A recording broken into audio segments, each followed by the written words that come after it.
함께 기도드리겠습니다. 아버지 하나님, 오늘도 주님의 존전에 우리를 먼저 불러주심을 감사드립니다. 나의 연약함과 부족함과 상관없이 오늘도 가장 복된 주의 말씀이 이루어져감을 믿기에 그 말씀 이루어지는 자리자리마다 우리의 걸음을 두고자 주 앞에 이 시간 은혜를 구하오니 우리에게 함께하여 주시고 주의 성령으로 다스려 주시옵소서. 그 말씀 밝히 깨달아 알고 듣고 지켜 행함으로 그렇게 오늘도 주와 동행함에 부족함이 없도록 이 시간 우리에게 함께하여 주시옵소서. 예수님 이름으로 기도합니다. 아멘. 오늘 우리에게 주시는 하나님 말씀은 민수기 26장 57절부터 65절까지의 말씀입니다. 민수기 26장 57절부터 65절까지의 말씀입니다.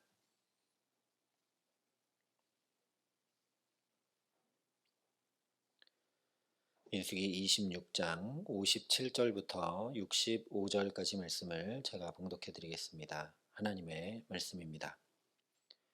레위인으로 계수된 자들의 종족들은 이러하니 게르손에게서 난 게르손 종족과 고핫에게서 난 고핫 종족과 므라리에서 난 므라리 종족이며, 레위 종족들은 이러하니 림니 종족과 헤브론 종족과 말리 종족과 무시 종족과 고라 종족이라. 고핫은 아므람을 낳았으며 아므람의 처의 이름은 요게벳이니 레위의 딸이요 애굽에서 레위에게서 난 자라. 그가 아므람에게서 아론과 모세와 그의 누이 미리암을 낳았고, 아론에게서는 나답과 아비후와 엘르아살과 이다말이 났더니, 나답과 아비후는 다른 불을 여호와 앞에 들이다가 죽었더라. 1개월 이상으로 계수된 레위인의 모든 남자는 2만 3천 명이었더라. 그들은 이스라엘 자손 중 계수에 들지 아니하였으니 이는 이스라엘 자손 중에서 그들에게 준 기업이 없음이었더라. 이는 모세와 제사장 엘르아살이 계수한 자라. 그들이 여리고 맞은편 요단 가 모압 평지에서 이스라엘 자손을 계수한 중에는 모세와 제사장 아론이 시내 광야에서 계수한 이스라엘 자손은 한 사람도 들지 못하였으니 이는 여호와께서 그들에게 대하여 말씀하시기를 그들이 반드시 광야에서 죽으리라 하셨음이라. 이러므로 여분네의 아들 갈렙과 눈의 아들 여호수아 외에는 한 사람도 남지 아니하였더라. 아멘. 오늘 계속 함께 은혜를 나누고 있는 민수기 26장은 이스라엘의 두 번째 인구 조사에 대해 말씀을 합니다. 지난 두 번에 걸쳐서 살펴본 것처럼 또다시 인구조사를 하라 하신 데는 크게 두 가지 이유가 있습니다. 첫 번째는 하나님의 돌보심과 공급하심. 39년 동안 여기까지 이렇게 돌보고 살피고 인도하신 은혜를 깨달아 알고 확인할 수 있도록 하기 위해 계수하라 하신 것이고, 두 번째 이유는 소망의 하나님, 언약의 말씀을 이루시는 하나님을 붙들고 동행하도록 하시기 위함이었습니다. 그런데 우리가 놓치지 말아야 할 것은 하나님께서 왜 이렇게 하나님의 은혜를 기억하도록 하시고 소망과 믿음으로 나아가도록 하시느라 인구조사를 명하고 계신가 하는 근본 이유입니다. 물론 모압과의 음행과 우상숭배로 인해서 이스라엘이 하나님과의 동행을 또 놓쳐버렸기 때문인 것을 함께 살펴봤죠. 그러나 단지 이스라엘의 범죄, 하나님과의 동행을 놓쳐버린 것 때문만은 아닙니다. 이미 우리가 민수기 내내 살펴봤던 것처럼 이런 일들은 많이 있었죠. 이스라엘이 넘어지고 쓰러질 때마다 때로 기적을 베푸셔서 공급하심으로 붙드시기도 했고, 오히려 먼 길을 돌아가도록 인도하심으로 붙드시기도 했고, 또 다시 레위기의 말씀을 가르치시기도 하시면서 여러 가지 방법으로 이스라엘을 붙들고 일으켜 세워 바로 서서 걷도록 인도하셨습니다. 다시 얘기하면 이스라엘이 하나님과의 동행을 놓칠 때마다 하나님께서 인구조사를 명령하셨던 건 아니라는 거죠. 인구조사를 하라 오늘 명하신 것은 단지 그들의 넘어진 걸음을 붙들기 위함만이 아니라는 것입니다. 그러면 무엇 때문인가? 바로 이제 39년이 지나서 세대가 온전히 바뀌었기 때문에 인구조사를 명하신 것입니다. 63절부터 65절에 이렇게 말씀을 합니다. 이는 모세와 제사장 엘르아살이 계수한 자라. 그들이 여리고 맞은편 요단강 모압 평지에서 이스라엘을 계수한 중에는 모세와 제사장 아론이 시내 광야에서 계수한 이스라엘 자손은 한 사람도 들지 못하였으니 이는 여호와께서 그들에게 대하여 말씀하시기를 그들이 반드시 광야에서 죽으리라 하셨음이라. 이러므로 여분네 아들 갈렙과 눈의 아들 여호수아 외에는 한 사람도 남지 아니하였더라. 64절이 말씀하는 대로 지금 행하고 있는 이 두 번째 인구조사에서는 처음 시내 광야에서 계수한 이스라엘 자손은 한 사람도 들지 못했습니다. 다시 말하면 첫 번째 인구조사에서 20세 이상 계수되었던 사람들은 단 한 명도 남지 않았다는 것이죠. 그러니 처음 출애굽했던 그 세대가 아니라 이 광야 세대로 완전히 교체가 되었다라는 말씀입니다. 이것은 단순히 세대가 바뀌었다 이런 말이 아닙니다. 최근에 연세대 정치 외교학과에서 한 조사 결과를 내놓았는데 우리나라 사람들이 북한에 대해 어떻게 인식하는가에 대한 연구 결과입니다. 그 결과를 보면 세대별 차이가 아주 뚜렷하게 나타납니다.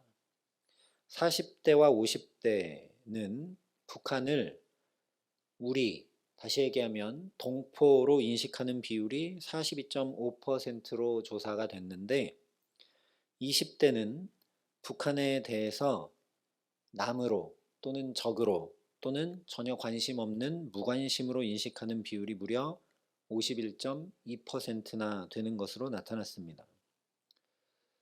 20대와 40대만 생각하면 겨우 20년의 세월이고 게다가 전 세대와 후세대가 분리되어 있는 게 아니라 동시대를 함께 살아가고 있는데도 이렇게 극명하게 차이가 나는데 광야 40년의 세월과 이전 세대가 하나도 남아있지 않은 다음 세대인 광야 세대인 이 이스라엘은 어떨지는 분명한 것이죠. 그렇기 때문에 인구조사를 통해 그저 가나안 땅 분배를 행하도록 하는 것으로 끝내지 않으시고 오늘 레위인의 계수함에 대해서 말씀을 하고 계신 것입니다. 왜냐, 레위인을 계수한다는 건 그저 숫자 세는 것 정도의 의미가 전혀 아니기 때문입니다. 실제 다른 지파들을 계수한 목적과 레위 지파를 계수한 목적이 전혀 다르다라는 걸 오늘 62절 하반절이 이렇게 말씀합니다. 그들은 이스라엘 자손 중 계수에 들지 아니하였으니 이는 이스라엘 자손 중에서 그들에게 준 기업이 없음이었더라. 다른 모든 지파들을 계수했던 이유는 현실적으로 가나안 땅을 기업으로 분배하기 위한 것이었지만 레위 지파는 기업이 없기 때문에 이 레위 지파를 계수하는 목적은 전혀 그런 것이 아니라는 것입니다. 레위 지파를 계수하는 목적에 대해 첫 번째 인구조사를 했던 민수기 3장을 보면 이렇게 말씀합니다. 보라, 내가 이스라엘 자손 중에서 레위인을 택하여 이스라엘 자손 중에 태를 열어 태어난 모든 자를 대신하게 하였은즉 레위인은 내 것이라. 처음 태어난 자는 다 내 것임은 내가 애굽 땅에서 그 처음 태어난 자를 다 죽이던 날에 이스라엘의 처음 태어난 자는 사람이나 짐승을 다 거룩하게 구별하였음이니 그들은 내 것이 될 것임이라. 나는 여호와이니라. 바로 이것입니다. 원래 애굽의 10번째 재앙 때 똑같이 죽을 수밖에 없었으나 하나님의 말씀대로 양의 피를 문설주에 발라 살게 된 이스라엘 전체를 대신하는 대속의 의미를 담고 또 그들을 대표하는 대표의 의미를 담아 레위 자손이 세워졌기 때문에 인구조사에서 레위 자손은 제외하고 따로 계수하라 하신 것입니다. 다시 말하면 레위 지파를 계수한다는 건 그냥 숫자 세는 것이 아니라 말씀하신 그대로 이스라엘이 대속함으로 구별된 존재임을 실제로 확인하게 하는 일입니다. 그냥 한마디로 하면 이스라엘 안에 가장 중요한 거룩을 세우기 위해 이 레위인을 따로 계수하도록 하신 것이라는 말씀입니다. 왜냐? 하나님께서 이스라엘을 출애굽을 통해 구원하신 이유는 세상 많은 나라들과 똑같은 나라가 아니라 거룩한 백성 제사장 나라, 즉 하나님과 동행함으로 살아가는 구별된 나라를 이루려 하신 것이기 때문이죠. 그래서 첫 번째 인구조사 때를 보면 레위인을 계수하라 하시고 곧바로 뭘 얘기하시느냐? 회막의 직무를 쭉 말씀해 주십니다. 즉 레위인의 계수의 목적은 회막의 직무를 감당하도록 하는 것. 다시 말하면 이스라엘 전체가 이 회막에 나와 주의 말씀을 듣고 제사하며 그들의 삶을 거룩하고 정결하게 살아가도록 하기 위함이라는 것이죠. 거룩을 세우기 위함이라는 것입니다. 그래서 오늘 두 번째 레위인을 계수하게 하신 후 말씀하시는 것은 단 두 가지 뿐입니다. 먼저 61절에 나답과 아비후는 다른 불을 여호와 앞에 들이다가 죽었더라 말씀을 합니다. 이것은 분명하게 이스라엘 안에 레위인들이 무너지게 될 때 어떻게 되는지를 상기시켜주는 말씀입니다. 반대로 말하면 비느하스가 거룩을 세울 때 온 이스라엘의 연병이 그쳤던 것을 거꾸로 강조해주고 있는 말씀이 61절 말씀이라는 것이죠. 너희 안에 거룩한 구별됨, 레위인이 바로 세워져 있어야 한다라는 걸 확인시켜 주시는 것이라는 말씀입니다. 여기에 이어서 62절 상반절에 레위인을 계수한 결과를 말씀해 줍니다. 1개월 이상으로 계수된 레위인의 모든 남자는 2만 3천 명이었더라. 39년 전에 첫 번째 인구조사에서 동일하게 1개월 이상으로 계수된 레위인의 모든 남자는 총 2만 2,273명이었습니다. 그래서 계산해 보면 첫 번째 인구조사 때보다 레위인의 숫자가 727명이나 늘어난 것을 확인할 수 있습니다. 그러니 이 두 가지를 통해 레위인의 계수 목적은 세대가 교체된 이스라엘 안에 가장 먼저 거룩을 세우고자 하시는 하나님의 확고한 의지인 것을 분명히 확인하게 됩니다.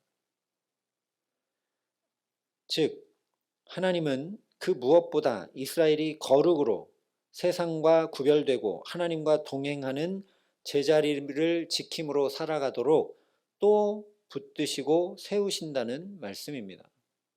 이미 전체 인구조사 결과를 살펴봤지만 처음보다 조금 줄었는데 지금 레위인의 숫자는 늘어났기 때문에 하나님의 의지와 뜻이 어디 있는지 우리가 분명히 알 수밖에 없는 것이죠. 오늘 이 말씀을 통해 우리에게도 레위인을 계수하라 동일하게 명하고 계시는 줄 믿습니다. 그냥 단순한 의미로 얘기하면 우리 교회 공동체 안에 교역자의 숫자를 계수해 보아야 합니다. 작은 교회라고 교역자 숫자가 적어야 한다는 것은 세상의 효율적 판단이죠. 두 번째 계수에서 이스라엘 전체 숫자는 약 2,000명이 줄었는데 레위인의 숫자는 약 700명이나 늘었다라는 걸 마음 깊이 우리가 담아야 합니다. 이스라엘 전체 계수된 숫자 중에서 레위인의 계수된 숫자의 비율을 계산해 보면 약 3.7%입니다. 나 대신 나를 대표하여 다른 일은 전혀 하지 않고 온전히 성소의 직무를 담당하고 존재 자체로 구별된 자, 그래서 그 존재를 보는 것 자체로 하나님의 백성임을 구별된 백성임을, 거룩한 백성임을 실제로 확인하고 깨닫게 하고 또 붙들어주는 전임 교역자가 우리 교회에 이 정도 있을 때 우리의 삶이 거룩의 유지가 계속될 수 있음을 기억하고 이를 위해 함께 기도해야 된다라는 것이죠. 또 레위인을 계수하라 명하시는 이 명령을 우리 개인적으로 적용을 해보자면 나의 예배를 계수해 보아야 합니다. 왜냐하면 레위인이 담당하는 것은 전적으로 회막의 직무, 즉 예배의 직무를 감당하기 때문입니다. 그러니 내 삶의 예배, 즉 말씀과 기도와 찬양과 감사의 비중이 얼마나 되는지 반드시 계수해 보아야 합니다. 대략 계산해 보면 레위인의 전체 비율이 3.7%였으니까 하루 24시간에 내가 계수되는 레위인, 즉 나의 예배의 시간은 최소 50분 정도는 되어야 합니다. 이 시간만큼은 다른 것 아무것도 하지 않고 온전히 멈추어 말씀과 기도와 찬양과 감사로 예배해야 된다라는 거죠. 그렇지 않으면 마치 이스라엘 광야 세대가 모압과 음행하게 되고 심지어 우상을 섬기게 되듯이 나 자신에게 거룩이 유지되지 못하고 우리 삶의 목적과 방향을 잃으며 소망을 품고 믿음으로 살지 못하여 세상과 타협하고 안주할 수밖에 없다라는 말씀입니다. 주님께서 오늘도 이렇게 첫 시간부터 예배로 저와 여러분을 붙드셨다는 것 자체로 우리 삶의 모든 자리에 먼저 거룩이 세워져 세상과 구별되고 하나님과 동행하는 복된 삶, 언약을 기업으로 받아 누리는 삶을 살기 원하시는 분명한 증거임을 확인하게 하시기를 간절히 소망합니다. 그러니 오늘도 무엇보다 말씀과 기도와 찬양과 감사로 살아가도록 주님께서 또 말씀해 주시고 성령으로 붙들어 주시기에 오늘 우리의 걸음이 실족하지 않고 분명한 목적과 방향을 가지고 주와 함께 나아가고 소망 가운데 이 세대를 본받지 않고 오직 하나님의 선하시고 기뻐하신 뜻 가운데 하나님의 충만하신 모든 충만한 것들을 유업으로 받아 누리게 하시는 그 축복이 우리 가정과 자녀들과 일터와 모든 삶에 주의 몸된 교회에 가득하게 하시기를 우리 구주 예수 그리스도의 이름으로 간절히 축원합니다. 함께 기도하시겠습니다. 아버지 하나님, 오늘도 먼저 우리 삶에 예배가 세워지게 하시고 거룩이 세워지게 하시니 참으로 감사합니다. 하나님, 이 거룩이 무너질 때, 구별됨이 무너질 때, 예배가 온전치 못할 때, 내 안에 있는 레위인의 직무가 제대로 행해지지 못할 때, 삶의 목적과 방향을 잃고 세상에 안주하고 타협하여 무너져 내리고 말게 됨을 깊이 깨달아 알고 기억할 수 있도록 우리에게 성령으로 역사하여 주시옵소서. 이스라엘 전체 인구를 계수하고 레위인의 숫자를 계수하여 그 안에 거룩이 어떻게 세워져야 하는지를 분명히 보여주시고 말씀해 주셨으니 하나님, 우리 삶에 말씀과 기도와 찬양과 감사가 분명하게 세워져 정말 주님 안에 거하고 거룩함으로 우리의 삶을 주와 함께 동행함으로 살아가는 데 부족함 없도록 이 기도의 시간 우리를 붙들어 주셔서 오늘 하루를 어떻게 살아갈 것인지, 오늘 주께서 선물로 주신 이 시간 가운데 어떻게 하나님을 예배함으로 내 삶을 바르게 세워가고 아름답게 가꾸어 갈 것인지 지혜를 허락하시고 분별함을 허락하시고 주를 향한 온전한 마음을 허락하여 주시옵소서. 그래서 이스라엘 백성들이 계수함으로 가나안 땅을 유업으로 받고 그 땅에서 구별된 자들로 이방인들과 다르게 하나님과 동행함으로 살아감이 세워지게 하신 것처럼 하나님, 우리도 정말 하나님의 충만하신 모든 충만한 것을 누리고 이루며 주와 함께 살아가는 축복이 우리 모든 삶에 역사하는 축복된 날 될 수 있도록 이 시간 우리에게 함께하여 주시옵소서. 이제는 친히 우리의 구원이 되신 우리 구주 예수 그리스도의 은혜와 그 독생자 예수 그리스도를 아낌없이 내어주신 아버지 하나님의 놀라우신 사랑하심과 오늘도 하나님 바라보고 구별함으로 주와 동행할 수 있도록 우리를 붙드시고 도우시는 성령 하나님의 교통하시고 역사하심이 여기 머리 숙여 정말 구별된 거룩한 자로 내 안에 예배를 바로 세움으로 주께서 유업으로 주시는 것을 받아 누리는 축복 가운데 살아가기로 소원하고 결단하는 여기 모인 모든 주의 성도들과 사랑의 빛교회 모든 교우들과 이 나라 이 민족과 이 귀한 복음을 오늘도 세계 만방에 전하시는 선교사님들 가운데 이제로부터 영원토록 함께 하시기를 간절히 축원하옵나이다. 아멘.